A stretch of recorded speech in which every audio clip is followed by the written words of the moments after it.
Welcome to Read Your Comics. Today I'm looking at a little George Perez on Superman. Thanks for joining me today. My name is Daryl. I'm the host of Read Your Comics, and today I'm going to be diving into DC Comics Presents. This is a hidden gem title. I actually have some other videos from this featuring the Demon teaming up with Superman and another book with Superboy that is the first superhero comic I ever read. I have those in my Superman playlist. Go check those out. But DC Comics Presents, underrated title, has tons of little hidden gems by different creators getting a shot at Superman. It's all pre-crisis stuff. This title ended right when the John Byrne relaunch started. So lots of fun, generally one issue Superman stories. And this one stands out because we've got OMAC, which is a Jack Kirby creation for DC, kind of an underrated character there. The series only lasted, I think, 5 issues, and they're like super fun issues about a futuristic world with what's kind of a Captain America-like character, I guess. He's a super soldier in a way, and he's the hero of that time period. So anytime we're revitalizing Jack Kirby ideas, I'm going to stop and take a look. But then you're like, this is a George Perez cover. Did George Perez do the inside? And yes, he did. But before we jump into that, I just want to give a quick shout out to all the viewer support. All your likes, comments, and shares are appreciated. And if you're new to the channel, be sure to hit subscribe. I'm going to put the graphic right there. Go ahead and do that. Go ahead and hit like now so you don't forget later. If you don't like it, uncheck it. It's not a big deal. One more thing I want to mention before I open up the cover is I just want to point out how I enjoy the dual split screen here that we're getting of the two characters, because like I said, OMAC is from the future, Superman being from the present. So you're like, how are these two characters going to get together? Obviously it's time travel, but you got your energy kind of blasting up and this robot on both sides, meaning that both characters are tackling this character in their respective timelines. Superman 3 out about this time. Little cover note there. And also, let's take note that this book came out in 1983, and I'll say why that's significant as we get into it a little bit. Man, does this not feel very Kirby-ish when it opens up? So George Perez, we know and love how much detail he packs into everything he does, right? And this is no exception, but this layout feels very Kirby-ish with characters in the foreground, the bad guys, the hero smashing through a wall over there, and we're in the action right off the bat. We're not going to mess around. Lynn Wein is writing this book, by the way, guys. I guess I should go ahead and point that out. The Once and Future War. I like the opening title sequence here with the two circles of the two characters. DC Comics proudly presenting. And I don't know if OMAC had really made a reappearance too many times between Kirby's stint in the early 70s up to this point. So if you're aware of that, if you know some more OMAC appearances and that in between Kirby and pre-crisis time, just let me know.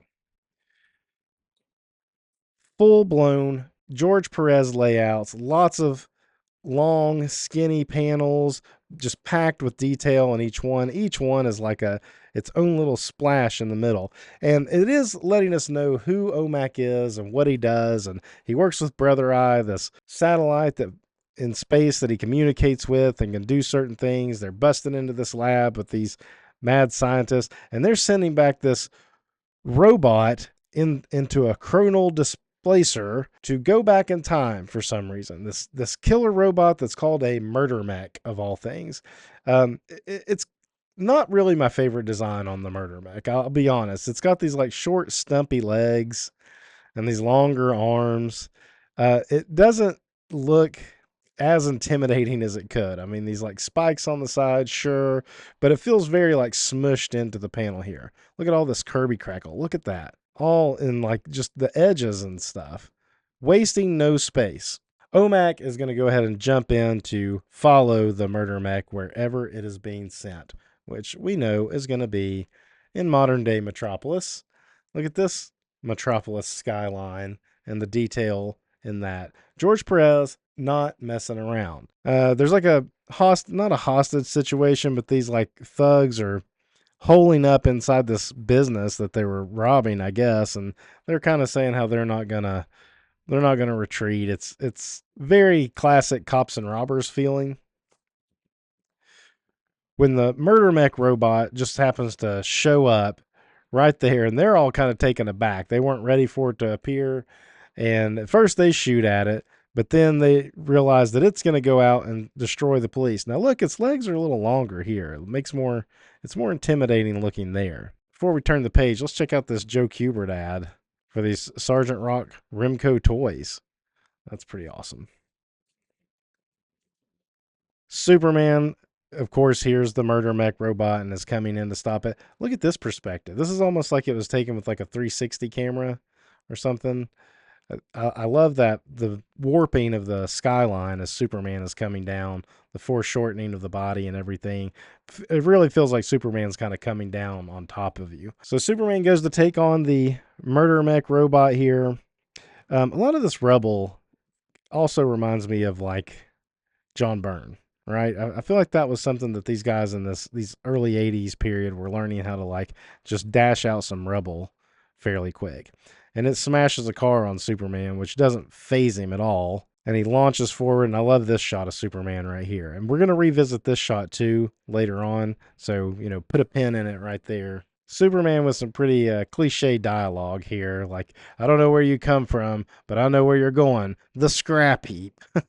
And the murder mech launches all these like missiles at him. A robot like this too has an endless supply of missiles. It can just keep launching them over and over and over again. Nice panel here too, but again, we're gonna put background in this because this is George Perez. He's not gonna leave any wasted space. Fling Superman into an abandoned building that's been condemned. We know that because not only is it boarded up here, but just in case you were confused, we're going to go ahead and illustrate it on a little sign right there. And the building comes down on top of Superman. The murder mech thinks it's done because it doesn't know who Superman is and that Superman can survive that. And it's like, well, I've got another mission. I'm taking off. And these robber guys are going to go ahead and join it because they're like, wherever it's going, I want to follow. That's the winning team. It just took out Superman. Meanwhile, OMAC, he ends up reappearing outside of the same place. So I'm guessing in the future, this lab that OMAC was busting into must have been in this location for them to both end up there. I don't know. I don't remember OMAC taking place in like a future metropolis. That mohawk, man, that's awesome. It seems like he would have taken off in the 80s with that haircut. He comes out and the police, of course, are like, whoa, what are you? That killer robot just came out. Now you appear too. You must be in cahoots. What a great panel here, too, of the typical one upward punch that sends bodies flying off of him. That's a Kirby staple other artists do it too, but I always think of like Kirby doing it the best. That just like boom, and like bodies go flying off of the hero character. I love this Superman coming out of the shadow right here too, and the look on his face is pretty annoyed. So one thing about this issue that I've noticed and a lot of these pre-crisis Supermans is a lot of times Superman is a little impulsive and he doesn't really stop to listen very often. So that's exactly what's going to happen here as he comes out of the rubble kind of mad and just like the police, accuses OMAC of being in cahoots with the robot and attacks him. And so they're going to have a fight, which is, of course, well choreographed, well drawn here. Pole that OMAC is ripping out of the ground and is using it to almost like a javelin to hit Superman with, who, of course, just is going to throw it down. But look how quick he jumps over. I mean, it's all choreographed really well. This uppercut, it's great. And OMAC is the one that says, I think we're on the same team here. We need to talk. And Superman says, you should have thought of that before you started this slugfest. Actually, it was you who started it. Oh yeah, it was, wasn't it? That's what I'm saying. Superman's a little impulsive, and he didn't slow down to listen. But now he's like, all right, we're going to fly off, leave the mess we left behind to the local authorities, and we're going to have a chat on the corner of one of the tallest buildings in Metropolis. And here is where OMAC is going to essentially describe who he is, because probably a lot of readers didn't know who OMAC was at this point. And he explains it all. He was part of a project that turned him into a super soldier. He's connected to this satellite brother eye. They've sent a robot back in time to kill his ancestor. Norman Blake. In the future, the bad guys that are trying to control the planet built a killer robot to go back in time to kill the ancestor of the hero of the future. What does that remind you of?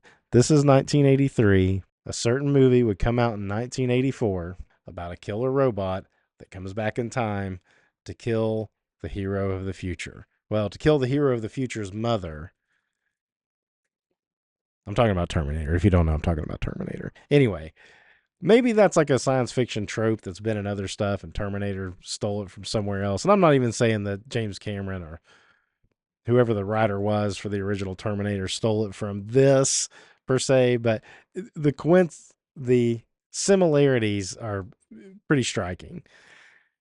So Superman is helping go find Norman Blake because OMAC is Buddy Blake, and he's going to help go find Norman Blake and protect it from the monster. I like not the monster, but the murder mech robot that is scanning the crowd with this very 80s looking digitization of a crowd. I like this. It's looking for the people. Negative, negative, negative, negative, negative, and it gets a positive in this one. And here's where George Perez and his packed in backgrounds are going to come into play, because we're going to look at everybody in this and even notice the coloring, right? It's looking at these two people for negative. It's looking at these two people for negative. Just this one person, because this is in the background. This is in the background. But in this one, we also have some background things going on that should be noted. The murder mech finds its positive and it starts to shoot. Look at these panels. Again, just going to get as much as we can in on every page.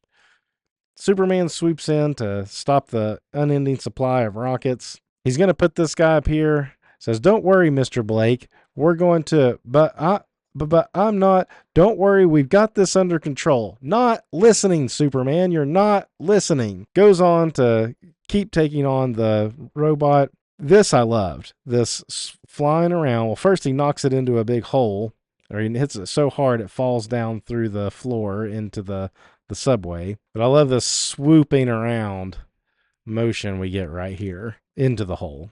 Great acting right there. Now we're down in a subway tunnel. That's always fun, right? When the superhero battles end up down there, it's gonna send out the Crimson Bands of Cyttorak to try to tie Superman up. Some of the best panels are when Superman is actually getting hit too, and the way the body is flying back towards the camera. Then these guys show up, and what do these guys come from?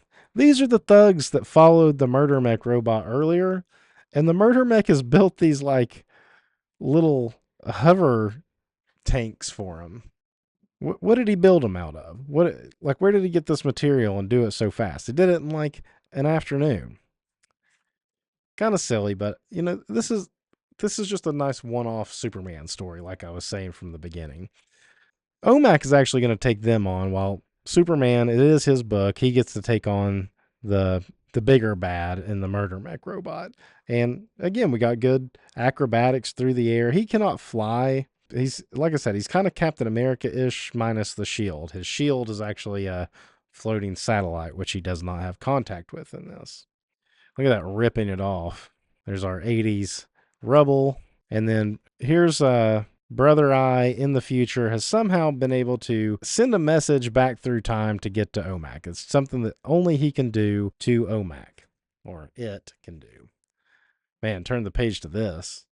Look at that. That's why you put them in a subway, so they can have that moment, right? And Superman using his heat vision and slags it down on top of the robot. I mean, and he had to turn it on full blast. So there it's just like a little bit really starting to melt, and then just really turn on the heat vision. Love this panel too. This is a George Perez classic right here. This taking the shadow and blending it into the next panel of sorts. This is Brother Eye shooting its beam down to the chronal whatever that's gonna bring OMAC back. Here's the panel I wanted to say put a pin in and revisit. Perez just kind of repeating that. It looks pretty similar both ways. He does so much, though, you can forgive him for just kind of doing it again, right? It looks good both times. And that's the end of the murder mech. It's had enough, and it just kind of explodes. You know, that Superman just standing tall. The explosion comes off of him. I think, yeah, OMAC already know. Here it is. I thought OMAC may have already been. Great taking off flying scene. We return to OMAC, who is going to get brought back through the chronal placement. And this is where we learn, oh, I'm not Norman Blake. And they're like, well, if you're not, then who is? And then right then he gets shifted away. And as we pan back, Superman saying, I still don't understand if that wasn't Norman Blake. And we see this janitor right here. His name is Norman Blake. And if we go back to the page, right there, you see the janitor. You see the janitor. The blast is coming down. And how did the janitor survive? Because Superman only saved him. I guess the janitor just walked away just in time. So nice little, funny twist. Superman doesn't listen. That's the biggest thing you can get out of this one. So nice George Perez issue. This is a fun one to look at for that reason. Story's somewhat predictable, but a nice little twist at the end. Just for the pure George Perez Kirby aspect of it, I think this is one to grab, though, for sure. Until next time, read your comics. Thanks for watching. If you enjoyed my breakdown of this issue, you can support the channel by hitting subscribe. It costs you nothing and helps other comic fans find the channel. You can also visit readyourcomics.com for cool merch, like this. Read Your Comics isn't just a brand, it's a mantra. And when you wear a Read Your Comics shirt, you are helping spread the word. For more classic comics conversation, be sure to follow me on Instagram at read.your.comics. And if you're still here, why not watch one of my older videos? Here or here.